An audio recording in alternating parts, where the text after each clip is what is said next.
Bonjour à toutes et à tous. Bienvenue dans notre session au Summit de Paris. J'espère que vous passez un agréable moment avec nous aujourd'hui. Et merci d'être passé, même en pleine pause déj. Je sais que c'est pas toujours facile, donc on vous remercie d'être présent avec nous aujourd'hui. On va juste essayer de se réveiller un tout petit peu. Si vous pouvez juste me répondre en levant la main, qui d'entre vous utilise actuellement Amazon Aurora? Waouh, parfait. Et qui parmi vous ont déjà effectué une migration à l'échelle de Amazon Aurora ou compte en faire une? Je parle pas des gens de TIDS, bien évidemment. Ok, parfait. Et donc, si vous comptez faire une migration à l'échelle de Amazon Aurora et que vous l'utilisez déjà, vous êtes dans la bonne session. J'espère que vous en ressortirez avec les bons outils pour pouvoir piloter une migration à l'échelle de Amazon Aurora. Pour ceux qui ne comptent pas en faire, je vous dis restez-y quand même, parce qu'on a quand même de belles petites surprises pendant la présentation. Ce sera toujours aussi l'occasion d'apprendre quelque chose de nouveau, que ce soit sur Amazon Aurora, MySQL ou autre. Moi, je suis Ibtissam Niedri, je suis Solutions Architect chez AWS depuis, ça va faire maintenant 3 ans. Le temps passe vite. Je travaille principalement avec des clients dans le secteur financier, donc tout ce qui est banque et assurance, et je les accompagne dans leur transformation sur le cloud AWS. Aujourd'hui, je ne suis pas toute seule, comme vous avez dû le remarquer. Je suis accompagnée de mon collègue Dimitri Frick, qui est un senior database solutions architect, et aussi de Romain Ardouin, qui nous vient directement de chez notre client TITS. Donc, je vais les laisser se présenter tout à l'heure chacun. Et aussi, Romain, vous en parler un peu plus de ce que TITS fait. La session d'aujourd'hui, comme son nom l'indique, ça sera sur comment orchestrer Amazon Aurora MySQL à l'échelle. Une partie de mon rôle en tant que solutions architect, c'est vous expliquer brièvement, en quelques mots, ce que font nos services AWS. On va commencer par une petite introduction de ce que c'est Amazon Aurora, des fonctionnalités clés, vraiment très high level. Ensuite, on passera la main à Romain pour un retour d'expérience de comment est-ce que TITS ont réussi à migrer leur flotte de bases de données Amazon Aurora MySQL. Après, on vous donnera quelques liens, quelques outils avec lesquels vous pouvez en ressortir et commencer votre journée sur Amazon Aurora. Oups. Alors, avant de parler de Amazon Aurora, si on peut juste faire un petit pas en arrière et voir un peu les offres de services qu'on offre en termes de base de données. Et quoi de mieux qu'un peu d'histoire. Donc tout a commencé avec notre premières expériences, avec l'exploitation des infrastructures avec Amazon.com. On s'est rapidement rendu compte que bien que les bases de données traditionnelles étaient un outil précieux pour nous, des fois, il y a certains cas d'utilisation où on rencontre quelques limites d'utilisation, notamment dans la mise à l'échelle de ces bases de données relationnelles. Donc, on a pensé à construire notre service de base de données, Amazon RDS, Relational Database Service. Donc, c'est notre service Amazon pour les bases de données relationnelles. On a aussi construit d'autres services pour différents cas d'usage, comme par exemple DynamoDB, qui est notre base de données NoSQL, ou Neptune, par exemple, pour notre base de données de graphes. Ensuite, pour Amazon Aurora, tout comme pour la majorité de nos services AWS, on est reparti des besoins et de retours de nos clients pour construire, en fait, qui voulait à la fois combiner une solution qui combine à la fois les moteurs de base de données traditionnels, SQL et MySQL, mais aussi le bénéfice de l'élasticité, de la durabilité et la disponibilité du cloud et des services managés sur le cloud. Donc, on a construit ce qu'on appelle Amazon Aurora, qui est notre service de base de données relationnelle dédié et conçu principalement pour le cloud. On va en reparler un tout petit peu pourquoi est-ce que c'est dédié au cloud. Parmi les fonctionnalités clés qu'on retrouve chez Amazon Aurora, il y en a beaucoup, je ne vais pas tous les énumérer bien sûr, mais notamment la compatibilité totale avec MySQL et du PostgreSQL. Donc, comme j'ai mentionné auparavant, on a pris le meilleur de MySQL, le meilleur du PostgreSQL, on a rajouté les fonctionnalités et les besoins de nos clients, et on a construit tout ça par-dessus ce qu'on fait déjà chez AWS. Le stockage la possibilité de mise à l'échelle avec Amazon Aurora, c'est-à-dire que vous avez la possibilité de redimensionner en lecture vos clusters de base de données en lecture et créer jusqu'à 15 réplicas en lecture. Ces réplicas-là vont pouvoir servir les mêmes données que votre instance primaire, avec un temps de latence inférieur, très inférieur à 100 millisecondes. Le stockage avec Amazon Aurora est tolérant au panne, c'est-à-dire que Amazon Aurora va continuellement superviser les disques et les nœuds de base de données. et va autodétecter s'il y a des défaillances et les réparer ou remplacer vos instances automatiquement, sans vraiment avoir à interrompre le traitement, que ce soit en lecture ou en écriture du nœud de base de données. Les sauvegardes sont automatiques et continues et incrémentielles, n'ont aucun impact sur les performances de la base de données.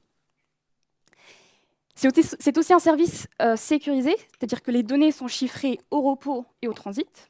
Les données sont chiffrées au repos, que ce soit le stockage sous-jacent de vos instances, de vos clusters de base de données, que ce soit les réplicas, que ce soit les instantanés aussi, tout est chiffré. En parlant de chiffrement, justement, Amazon Aurora s'intègre avec d'autres services comme vous voyez ici. Donc, je ne vais pas tous les citer, mais je vais parler particulièrement de Amazon KMS, Key Management Service, qui est notre service AWS pour la gestion des clés de chiffrement. Donc, vous pouvez utiliser vos propres clés stockées sur KMS pour chiffrer vos données sur Amazon Aurora. Et aussi le chiffrement en transit qui est effectué via SSL aussi. Si vous voulez étendre la réplication de votre base de données en plus à travers les régions, c'est-à-dire intra-régions, vous pouvez utiliser ce qu'on appelle Global Database. On en reviendra tout à l'heure, parce que vous entendrez Romain parler un tout petit peu de Global Database dans la suite.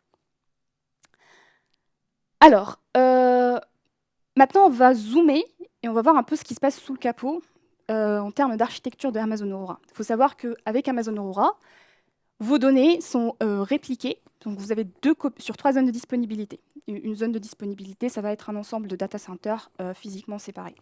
Et donc là, vos données, vous aurez 2 copies sur chaque zone de disponibilité, soit un total de 6 copies sur 3 zones de disponibilité, ce qui va vous offrir une disponibilité, une durabilité, une performance élevée. Un point très important en ce qui concerne l'architecture Aurora, c'est la séparation entre la partie stockage et la partie calcul. Le stockage, c'est un stockage distribué et qui est conçu principalement pour le cloud. Et donc l'avantage d'avoir vraiment cette séparation entre le stockage et le calcul, c'est principalement, ça vous permet de lancer des opérations routinières comme par exemple backup and restore, que sur la partie stockage par exemple. Vous avez aussi la possibilité de mettre à l'échelle la capacité de calcul, c'est-à-dire vos instances.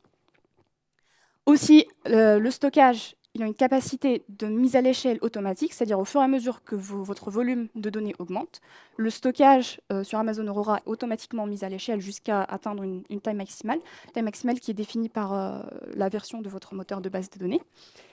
Et finalement, aussi, comme j'ai mentionné tout à l'heure, vous avez la réplication jusqu'à 15 réplicas en lecture avec une faible latence. Voilà.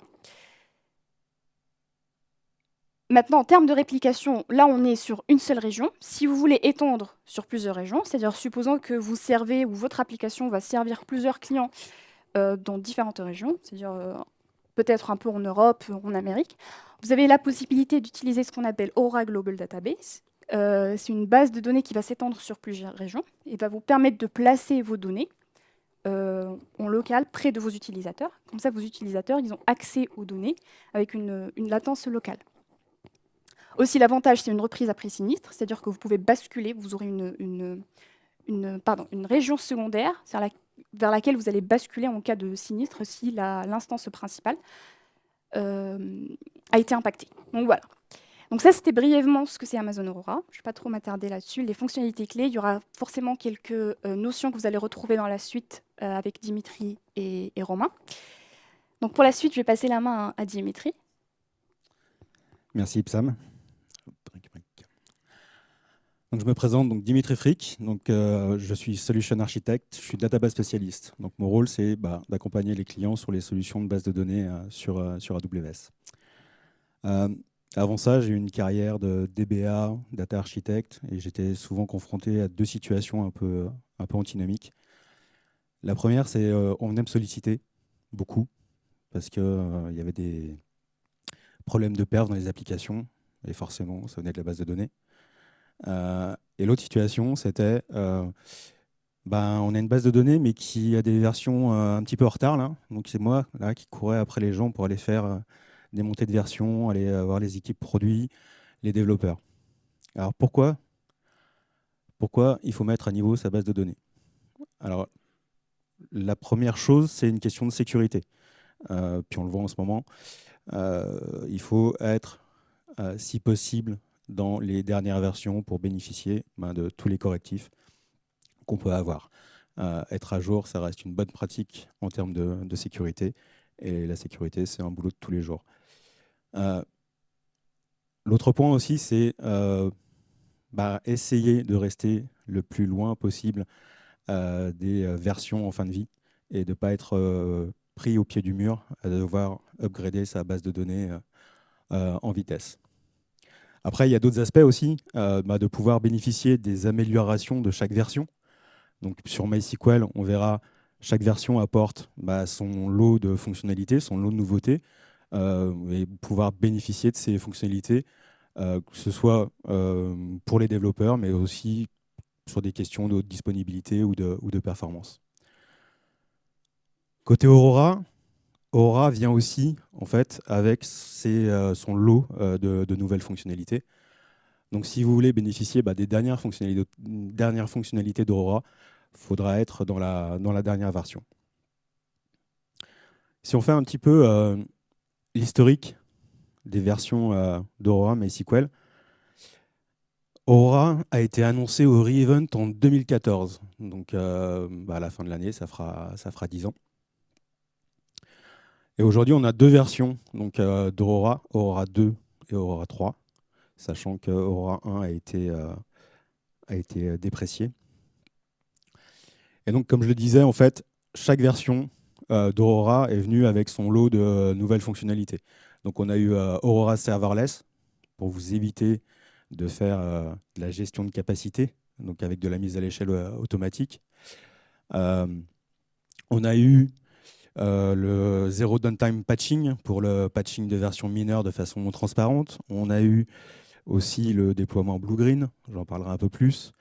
Et typiquement, dernièrement, ce qui a été annoncé au dernier event, donc Aurora Limitless, qui permet en fait de dépasser les limites aujourd'hui d'Aurora, que ce soit en capacité d'écriture ou aussi en termes de volumétrie. Donc, comme on le voit, on a démarré avec du MySQL 5.6. La version 3 aujourd'hui de Aurora MySQL se base donc sur le moteur MySQL communautaire en version 8. Une chose intéressante, c'est que dans la version 3 d'Aurora, on va être aligné quelque part entre Aurora et MySQL. C'est-à-dire que pour chaque nouvelle version communautaire de MySQL correspondra une version d'Aurora.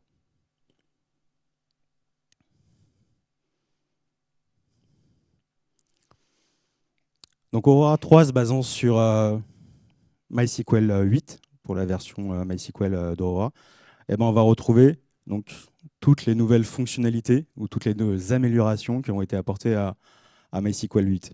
Donc on va retrouver ce qu'on appelle les CTE, donc les Common Table Expression, qui vous permet de générer des tables à la volée dans votre code. Donc ça permet de simplifier le code. De grandes améliorations aussi côté réplication, que ce soit en termes d'observabilité ou même en termes de performance. Donc avec Aurora 3, vous allez pouvoir bénéficier de toutes ces nouvelles fonctionnalités de MySQL 8. Donc aujourd'hui, certains d'entre vous sont peut-être sur de l'Aurora MySQL 2 et souhaitent passer à l'Aurora MySQL 3. Donc comment on fait pour faire un upgrade d'un cluster Aurora? On va s'appuyer en fait sur les snapshots. Donc les snapshots Aurora, c'est des sauvegardes de votre cluster Aurora, et vous allez pouvoir instancier un nouveau cluster. Et ce nouveau cluster, vous allez pouvoir le mettre à jour, le mettre à la version désirée. Donc tout ça, c'est très bien. Ça se fait simplement, rapidement. Mais par contre, vous allez avoir un delta entre votre cluster original et votre nouveau cluster. Du coup, on peut implémenter de la réplication. Donc on va utiliser la réplication binlog entre les deux clusters pour pouvoir en fait avoir un delta de données le plus faible possible. Et comme ça, si pour faire votre bascule, votre switch over, vous n'aurez pas à récupérer le gap de données. Donc ça, c'est le chemin de migration qui est recommandé pour passer de Aurora MySQL 2 à Aurora MySQL 3. Je l'ai mentionné juste avant, Aurora en fait, a tout un ensemble de fonctionnalités, dont ce qu'on appelle les déploiements blue-green. Donc un déploiement blue-green, c'est quoi? C'est un peu ce qu'on a vu juste avant. Sauf qu'avec Aurora, ça va être une fonctionnalité. Donc ça va être automatisé pour vous. Donc on va être dans la situation où on va avoir le cluster, votre cluster Aurora de production, donc le cluster bleu. Et donc on va instancier en fait un nouveau cluster Aurora qui va être la copie de votre cluster actuel. Et on va mettre en place donc de la réplication entre ces deux clusters. Donc vous allez pouvoir bénéficier d'un nouveau cluster sur la version cible que vous avez définie. Et vous allez pouvoir donc réaliser tous vos tests de montée en charge, d'upgrade, de performance, de non-régression sur ce nouveau cluster, sans impacter, bien évidemment, votre production, et donc en ayant cette réplication de données qui se fait entre les deux. Une bonne pratique quand même, donc tout ça, l'instanciation du nouveau cluster, la mise en place de la réplication, c'est géré par Aurora. Donc tout est automatisé. Une des bonnes pratiques sur votre nouveau cluster, pendant la phase de test, c'est quand même au maximum d'essayer d'être sur des tests en lecture seule pour pas trop impacter la réplication. Ou alors si vous faites des modifications, que ce ne soit pas sur des objets existants sur votre cluster d'origine, le cluster bleu. Et donc une fois que vous avez réalisé tout votre ensemble de tests, vous allez pouvoir faire la bascule sur votre cluster vert. Donc là, au niveau des endpoints, le changement se fait automatiquement. Donc il n'y a pas de changement de nom côté applicatif. Côté applicatif, c'est transparent. Et donc vous allez pouvoir basculer sur votre nouveau cluster mis à jour dans la version souhaitée. Donc là, je vais laisser la main à Romain, qui va nous faire un retour d'expérience sur comment a été géré ces montées de version chez TIDS.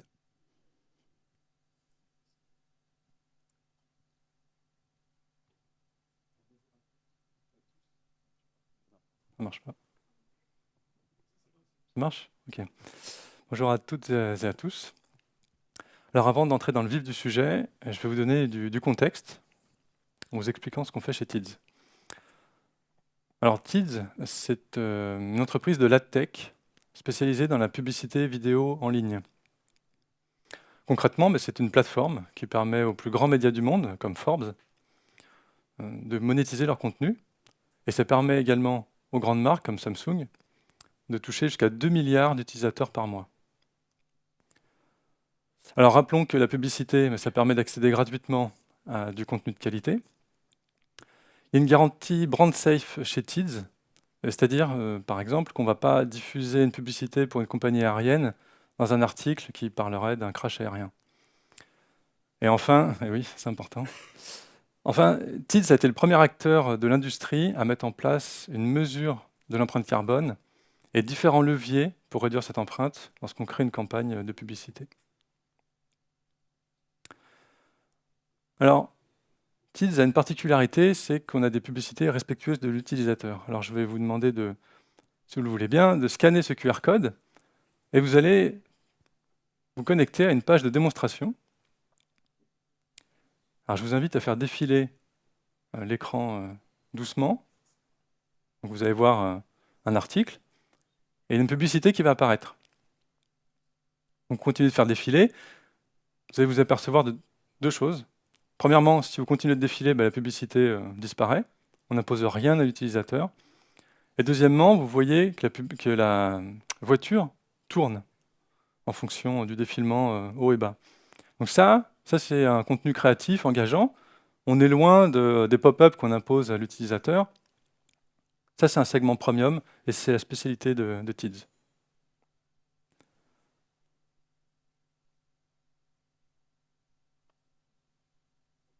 Ça marche plus.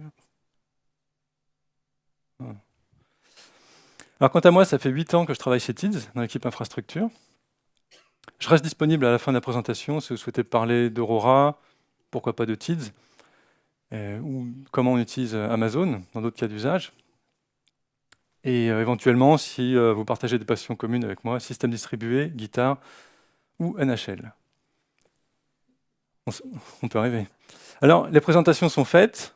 Bienvenue à la symphonie du jour, intitulée « Comment mettre à jour Amazon Aurora MySQL à l'échelle ». Alors, pourquoi une symphonie? Parce qu'on a des besoins d'orchestration, tant au niveau technique qu'au niveau de l'organisation. Quelques chiffres en guise de prélude. TIDS, ce sont 200 ingénieurs, pour la plupart à Montpellier, mais on a aussi des équipes à Paris, à Bucarest. On voit encore la nécessité d'avoir une organisation d'orchestration avec des équipes distribuées. On a une flotte, une centaine d'instances Aurora, réparties sur 15 clusters. On a des clusters régionaux, donc dans une seule région, et des clusters, donc ce qu'on appelle les global databases, les bases de données globales, qui sont multi-régions.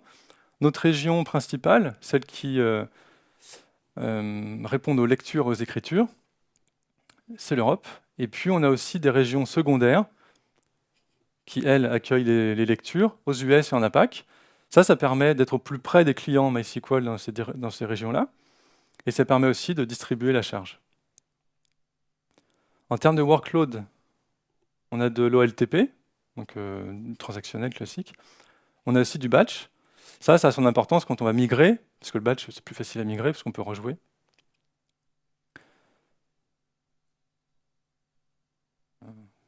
Les piles sont fatiguées. Au niveau de l'infrastructure as code, on utilise Terraform. Donc on crée tous nos clusters, toutes nos instances Aurora as code. Pour la partie migration, SQL ou Scala, on utilise un outil qui s'appelle Flyway, et qui fait partie de tout cet écosystème. Alors la genèse. Pourquoi on veut migrer notre flotte de base Aurora? Notre manager a coutume de dire, quand le taux d'intérêt est trop élevé, il faut payer sa dette. Et là, pour Amazon Aurora 1, la dette était trop élevée, puisque cette version était annoncée comme end of life. Alors on avait le choix, par contre, de passer sur Aurora 2 ou 3. Dans les deux cas, il y avait des fonctionnalités intéressantes. Dès Aurora 2, Dimitri vous a parlé de Zero Downtime Patching, par exemple, ça c'est Aurora 2. On a le transfert d'écriture. On a évoqué récemment là, les bases multi-régions, avec en US et en APAC des read replicas. Mais ces read replicas peuvent accueillir des écritures, parce que ces écritures seront automatiquement transférées à la région primaire. Au niveau de MySQL, alors MySQL, donc Aurora 1, c'est MySQL 5.6 comme protocole. Aurora 2, c'est MySQL 5.7. Aurora 3, MySQL 8. Dans MySQL 8, par exemple, on a des fonctionnalités intéressantes comme l'Instant DDL ou Atomic DDL. Ça permet d'avoir des migrations de schémas plus rapides et plus fiables. Dans les deux cas, on pouvait utiliser du Graviton, donc architecture ARM, avec un meilleur ratio coût-performance. Par contre, il y avait un différenciateur avec Aurora 3. C'était qu'on avait un cycle de release qui était beaucoup plus proche de l'open source. Donc à une version mineure, Aurora 3 correspond à une version mineure MySQL 8. Donc ça a été vraiment ce qui nous a fait choisir cette version. Maintenant qu'on sait ce qu'on veut, il faut se préparer. Alors comme une symphonie, il y a les préparatifs, on va constituer l'orchestre. On va contacter les agents, les musiciens. Dans notre cas, ça va être contacter les managers des équipes pour qu'ils puissent intégrer dans la roadmap cette migration, puisqu'elle est impactante pour les équipes. On va sélectionner les artistes. Alors, on ne va pas faire des auditions, mais on va demander aux équipes de désigner un ambassadeur. Cet ambassadeur aura la responsabilité de communiquer au sein de son équipe des différentes informations, de l'avancée du projet. Il participera aux réunions hebdomadaires qu'on fait sur Zoom. Il sera intégré dans un Slack, dans un channel Slack dédié. Et bien sûr, il aura aussi la responsabilité d'implémenter ce qui incombe aux équipes de développement dans le cadre de la migration. On va le détailler. On va commencer à composer. Alors, le programme, il faut savoir ce qu'on veut dans cette symphonie, ça va être le design doc. Et la plus grosse partie du design doc, c'est la stratégie d'upgrade. Et donc là, on a vu le contexte, on a vu les décisions que vous avez prises. Est-ce que AWS vous a accompagné ou a pu vous aider, du moins, dans cette phase? Oui, on avait plusieurs options qui s'offraient à nous. Alors, bon, à partir du moment où on avait décidé de partir sur Aurora 3, on savait qu'il fallait sauter une version majeure. Et donc, Amazon, AWS, nous a validé le design doc, la stratégie d'upgrade, puisqu'on hésitait, on ne savait pas à l'époque si on pouvait partir sur du manage de Blue Green, qui vous a été présenté par Dimitri. Alors la réponse était non, puisque d'une part, ça venait tout juste de sortir, c'était en bêta, on ne pouvait pas sauter de version majeure, et ce n'était pas compatible avec les bases de données globales. Donc il fallait une autre stratégie, une autre approche, qu'on a appelée du Blue, Grey, Green, on va le détailler après, et voilà, ça a été validé par AWS. L'écriture, la composition, ça va être d'écrire les partitions pour les musiciens. Concrètement, ça va être les runbooks pour l'infrastructure, les scénarios de test, et on va le voir aussi que les développeurs auront un programme à réaliser. Comme sur la photo, on met en place la scène. On s'assure, concrètement pour nous, on s'assure de la compatibilité des clients. Alors chez Tiz, on utilise une librairie commune pour MySQL, donc on sait que tous les services vont utiliser cette librairie, et cette librairie étant compatible MySQL 8, on sait que de facto qu'il n'y aura pas de problème au niveau des services. On commence à réfléchir à la CI, aux tests aussi en local, et à toute l'infrastructure de test qu'il va falloir déployer. Et enfin, on réalise un planning pour avoir des dates, et on communique ces dates à tout le monde. Ce planning, le voici, tel qu'il a été communiqué aux équipes, aux dates après de la charte graphique, mais sinon c'est exactement ça. La date butoir, c'était le 24 février. Il fallait que toute la flotte Aurora soit mise à jour. Et en amont, on a bien entendu la communication, première milestone, la conception de l'environnement de test, la réalisation et les tests en eux-mêmes. Alors, cette fameuse stratégie de mise à jour dont on parlait, d'un point de vue client, c'est très simple, puisqu'on passe d'un protocole 5.6, MySQL 5.6, à un protocole MySQL 8, donc c'est du blue-green réellement. Par contre, c'est plus compliqué au niveau de l'infrastructure, on doit avoir une couche de compatibilité entre les deux, puisqu'il faut répliquer, ça c'est une contrainte MySQL, hein, il faut répliquer de 5.6 vers 5.7 et de 5.7 vers 8. En termes Aurora, c'est 1, puis 2, puis 3. Voilà comment ça fonctionne. On a notre Aurora 1 en bleu qui est donc la production. On va prendre un snapshot, on va restaurer ce snapshot en Aurora 2, ça se fait simplement. On active la binlog replication côté MySQL. Et on fait de même pour passer d'Aurora 2 à Aurora 3. Donc on a une chaîne de réplication. Et avec cette chaîne, on a un Aurora 3 qui est à jour avec les données de production, au delta près du lag de réplication. Donc les partitions des musiciens, les runbooks pour la partie infrastructure, on va s'assurer, donc c'est le guide d'exploitation aussi en français, on s'assure de pouvoir de tout détailler sur la mise à jour d'Aurora 1 vers 3, mais aussi le rollback. Il faut prévoir les erreurs, et donc il faut tout prévoir à l'avance, que tout soit écrit. Pour les développeurs, ça va être le rôle, ça va être d'écrire un programme qui va vérifier l'intégrité des données d'Aurora pour pouvoir comparer les différences, s'il y en a, entre les données et les schémas d'Aurora 1 et 3. On verra que ça c'est très, très, très important. Il y avait une boucle de rétroaction, c'est que ça, c'est la partie théorique. On commence à écrire, et après, on le verra plus tard, mais il y aura la partie pratique. Mais surtout, parce qu'il y a tout cet environnement, le chemin de migration que vous avez décidé de choisir, et toutes ces équipes qui sont impliquées dans cette migration. Donc, du coup, comment vous avez mis ça en musique? Donc, en musique classique, la partition du chef d'orchestre, ça s'appelle un conducteur. C'est une partition qui contient toutes les partitions des différentes sections d'instruments, donc les cordes, les vents, etc. Alors pour nous, le conducteur, ça va être un workflow. Donc on va zoomer après, ne vous inquiétez pas. Mais c'est un logigramme qu'on a conçu et qui représente toutes les actions qu'on doit réaliser le jour J d'une migration. c'est visuel, ça parle à tout le monde, et ça, on le communique en amont aux équipes via les ambassadeurs, pour que tout le monde sache ce qui se passe lors d'une migration. Alors voilà, on zoome. Le jour de migration, il y a l'étape de pré-migration, c'est-à-dire qu'on va couper toutes les migrations MySQL pour partir d'un état stable de la base de données. Donc c'est une boîte grise. Boîte grise, c'est la partie infrastructure. C'est nous qui faisons. Toutes les boîtes oranges, c'est de la communication.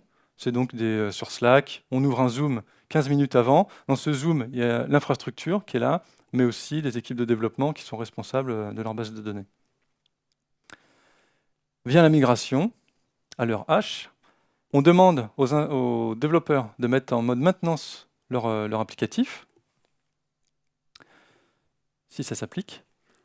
Et ensuite, là, c'est l'équipe infrastructure. On va dérouler le runbook infrastructure pour vraiment passer d'Aurora 1 à 3.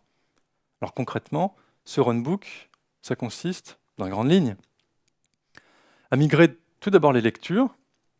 Alors les clients vont utiliser un DNS custom. Ça, c'est important. Il ne faut pas utiliser les DNS directement, les endpoints Aurora, parce que c'est plus pratique d'avoir une couche intermédiaire, puisque justement, ça nous permet, nous, de faire la bascule entre Aurora 1 et Aurora 3. On met à jour le DNS, et les clients passent d'Aurora 1 à 3. Ça, c'est la partie la plus facile, sont les lectures. Dans un contexte multi-région, on va migrer d'abord les read replicas, donc les régions secondaires. Ensuite, on va s'occuper de la partie primaire, dans laquelle il y a les écritures aussi. Pour les écritures, on utilise toujours un DNS custom qui pointe vers un endpoint d'écriture Aurora. Par contre, le process est différent. On va mettre Aurora 1 en mode lecture seule pour garantir la cohérence des données. On attend que la réplication soit terminée. Donc je rappelle qu'il y a Aurora 2 entre les deux, qui n'est pas représenté. On passe d'Aurora 1, 2, 3. Donc c'est quelques secondes. La réplication se fait. Le lag est à 0. On peut couper la réplication. À ce moment-là, Aurora 3, ça devient un cluster autonome. On met à jour le DNS. Et les clients, petit à petit, vont passer d'Aurora 1 à 3. Ensuite, par précaution, on coupe le trafic réseau au niveau d'Aurora 1 afin de s'assurer qu'il n'y ait pas de problème de configuration qui ferait qu'il y ait des clients en lecture ou en écriture qui se connecteraient à l'ancienne base. Une fois que c'est fait, ça c'était la partie infrastructure, on demande aux équipes de développement, c'est toutes les boîtes vertes, de vérifier que tout fonctionne bien. S'il y a un problème majeur, on rollback, c'est la boîte grise, c'est pour nous, c'est l'infrastructure, et puis on reporte la migration. S'il y a un problème mineur, mais qui ne peut pas être résolu dans l'intervalle de temps qui était planifié et qui a été communiqué au sein de la société, on rollback quand même. On rollback et on reporte la migration. Et si tout va bien, c'est la fin de la migration de la production. Par contre, ce n'est pas terminé pour l'infrastructure. On doit encore mettre à jour la CI pour refléter l'état de la production. La production est à ce moment-là en Aurora 3, donc la CI doit être en MySQL 8. Alors voilà, tout ça c'est la théorie. On écrit, on communique, et puis les musiciens s'entraînent, ne découvrent pas la partition le jour J. Donc on répète. On va jouer les tests en local, en CI, on va demander aux équipes de développement qui ont réalisé le programme de test de cohérence des données de l'exécuter sur des snapshots de production, Aurora 1 versus Aurora 3, voir si ça fonctionne bien. Et puis, en jouant les runbooks, ces fameuses procédures, ça c'est la théorie, on va s'apercevoir que la pratique est un peu différente et donc on va ajuster. Fameuse boucle de rétroaction, justement. Et lors d'une répétition, on peut entendre des dissonances. Donc là, dans ce cas-là, on accorde ses violons. Concrètement, ça va être identifier les requêtes MySQL 8 qui ne sont plus compatibles avec les services. On a notamment la gestion des utilisateurs qui a fortement changé. On regarde les logs MySQL au niveau des erreurs, des warnings. On avait des beaux warnings sur la gestion des chaînes UTF-8 qui peuvent prendre jusqu'à 4 caractères au lieu de 3 pour représenter des emojis, par exemple. C'est important, les emojis, dans une base de données. Voilà, donc il n'y a plus de query cache en Aurora 3. Alors ça, c'est important à savoir parce que... Alors, pourquoi il n'y a pas de query cache en Aurora 3? Parce que ça a été supprimé de MySQL. Et pourquoi ils l'ont supprimé? Parce que c'était une mauvaise idée. Ça masquait des mauvais patterns applicatifs. Il y a des applications qui répétaient en boucle un nombre incalculable de fois la même requête, avec une forte charge. Donc ça, c'est un mauvais pattern. Et d'ailleurs, on peut en discuter après si vous l'avez, mais parce qu'il faut utiliser autre chose que le query cache. On s'est assuré que les clients avaient bien des pools de connexion dédiés aux lectures et aux écritures. Ça, c'est important pour la migration. On l'a vu que ça se faisait en 2 temps. C'est aussi important pour répartir la charge sur les read réplicas. C'est une bonne pratique. Et alors, détail qui a son importance, c'est le time to live du DNS. Donc le DNS, c'est un nom, il va être résolu en adresse IP, mais cette résolution va être mise en cache. Ce résultat, cette mise en cache, à différents niveaux. Au niveau du gestionnaire de connexion, par exemple chez Teams, on utilise Icarus CP. Au niveau de la JVM, et potentiellement les JVM peut jamais ne mettre à jour le DNS, s'il y a un gestionnaire de sécurité par exemple. Et au niveau du système d'exploitation. Donc il faut bien penser à ça, sinon potentiellement des clients qui ne migrent jamais. Il faut redéployer. Alors avant de partir en tournée, il y a la répétition générale. Donc tout le monde se met en costume, par contre il n'y a pas encore de public. Alors pour nous, ça va être créer l'infrastructure de production. On n'est plus du tout en test, mais 7 jours avant la date de la migration. Pourquoi 7 jours? Parce que déjà, créer l'infrastructure, ça prend du temps. Des régions, des clusters multi-régions, ça prend plusieurs heures, puisqu'il faut faire d'abord la région principale et faire une région secondaire à la fois. Ce n'est pas parallélisable. Et puis ça nous permet de nous laisser le temps de vérifier la configuration, vérifier qu'on a bien activé et que tout fonctionne bien au niveau de l'audit des requêtes. Ça a son détail qui a son importance, puisque en cas de rollback d'Aurora 3 à Aurora 1, on aura toutes les écritures qui auront été effectuées sur Aurora 3, et donc on saura ce qu'il faut reporter sur Aurora 1. Alors ce serait fastidieux, mais c'est un filet de sécurité. Et je vous conseille de l'activer parce que, à la différence de MySQL, c'est très performant sur Aurora, et c'est très peu impactant au niveau des performances. Alors on s'assure de la mise en place de l'observabilité, y compris sur la couche grise, cette fameuse couche Aurora 2 qui est invisible au client, mais ça, il faut la monitorer au niveau infrastructure, et puis bien monitorer le flux de réplication, donc le lag, et mettre de l'alerting dessus. On a mis ça en place, et on a bien fait, parce que 2 fois, on a eu la réplication qui s'est cassée. Donc il a fallu la relancer. Et ça, ce genre de choses, on ne veut pas découvrir le jour J de la migration que nos serveurs Aurora 3 sont plus à jour avec la prod. On demande aux équipes de développement de déployer une instance Canary, donc une instance de production, qui va pointer en lecture seule sur Aurora 3. Ça permet de valider qu'au niveau réseau, tout va bien, notamment au niveau réseau.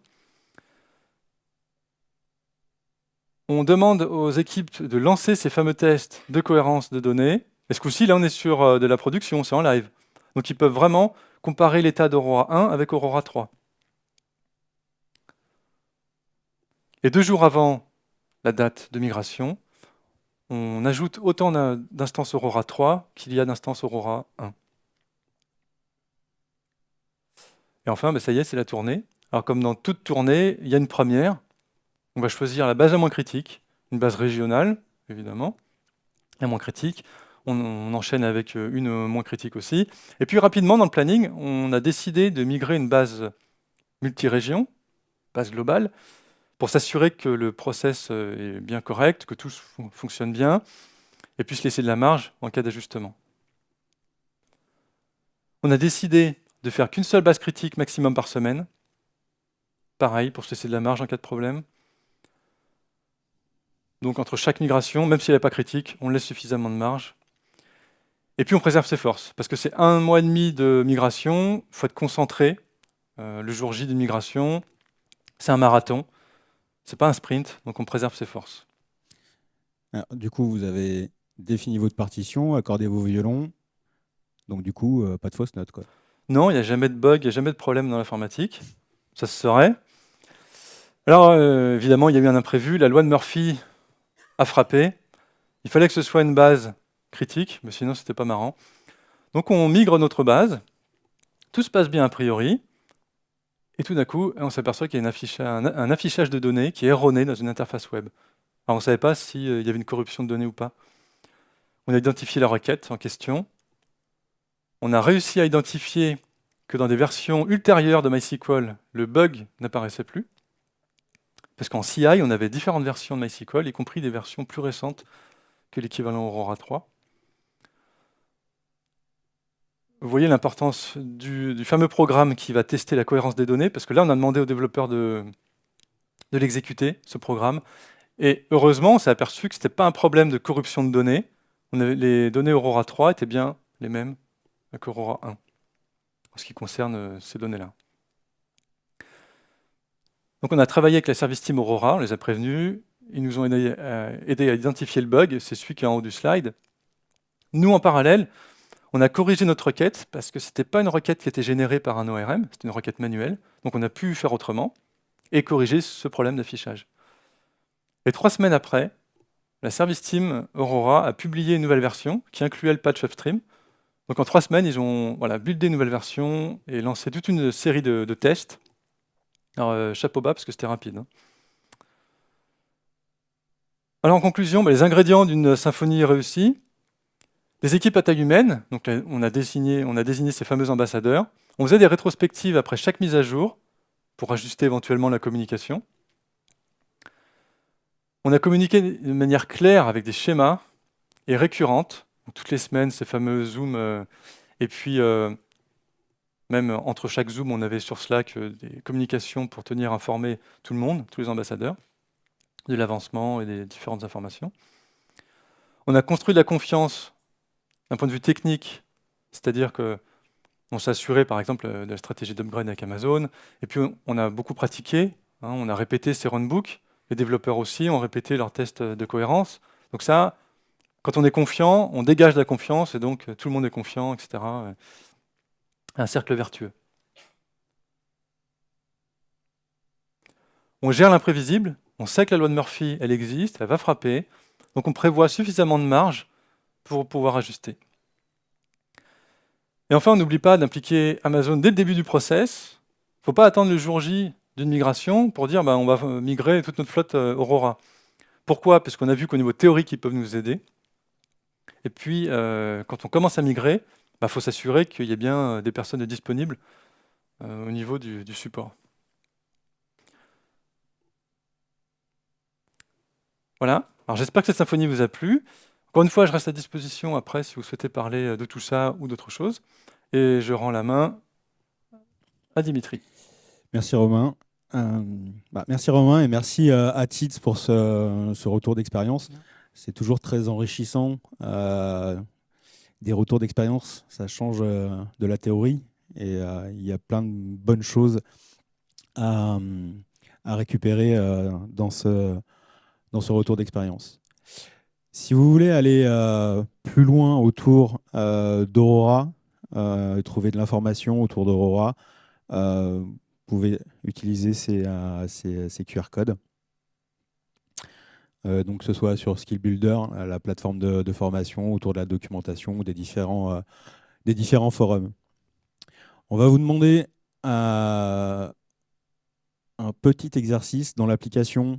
Donc il y a une petite survey, une petite enquête. Donc nous, ça nous aide toujours à améliorer le contenu des sessions. Donc si vous pouviez la remplir, ce serait très sympa. Et comme l'a dit Romain, on reste à votre disposition si vous avez des questions et merci pour votre attention.